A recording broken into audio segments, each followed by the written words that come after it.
Cornflour halwa எப்படி செய்கிறதுன்னு பார்க்கலாமா?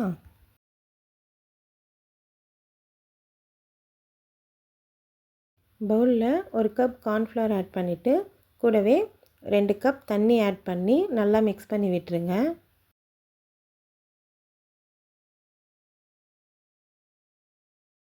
நெக்ஸ்ட்டு பேனில் 2 கப் சுகர் ஆட் பண்ணிக்கோங்க. கூடவே 2 கப் தண்ணி ஆட் பண்ணி நல்லா மிக்ஸ் பண்ணி விட்டுருங்க.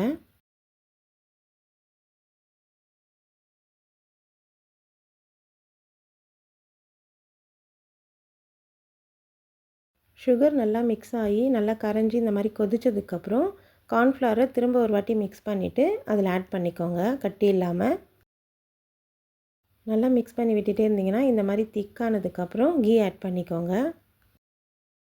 கீ வந்து ஒரு 4 டேபிள் ஸ்பூன் அளவுக்கு தேவைப்படும். கேப் விட்டு ஆட் பண்ணிக்கலாம். ஏலக்காய் தூள் ஆட் பண்ணிக்கோங்க. கூடவே கீ ஆட் பண்ணி நல்லா மிக்ஸ் பண்ணி விட்டுருங்க. கூடவே கலருக்காக கேசரி பவுடரும் ஆட் பண்ணி நல்லா மிக்ஸ் பண்ணி விட்டுருங்க.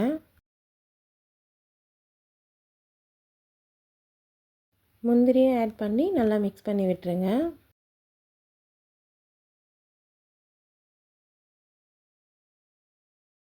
நெக்ஸ்ட்டு பிளேட்டில் அப்படி இல்லாட்டி இந்த மாதிரி கண்ணாடி பவுலில் கீ ஆட் பண்ணிவிட்டு கூடவே ட்ரை ஃப்ரூட்ஸை ஆட் பண்ணிக்கோங்க. அல்வா நல்லா கெட்டியானதுக்கப்புறம் நம்ம ரெடி பண்ணி வச்சுருக்க பவுலில் ஆட் பண்ணிக்கலாம்.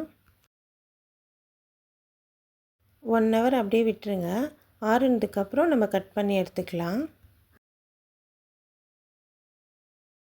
அவ்வளோதான், கார்ன்ஃப்ளவர் அல்வா ரெடி. ட்ரை பண்ணி பாருங்கள்.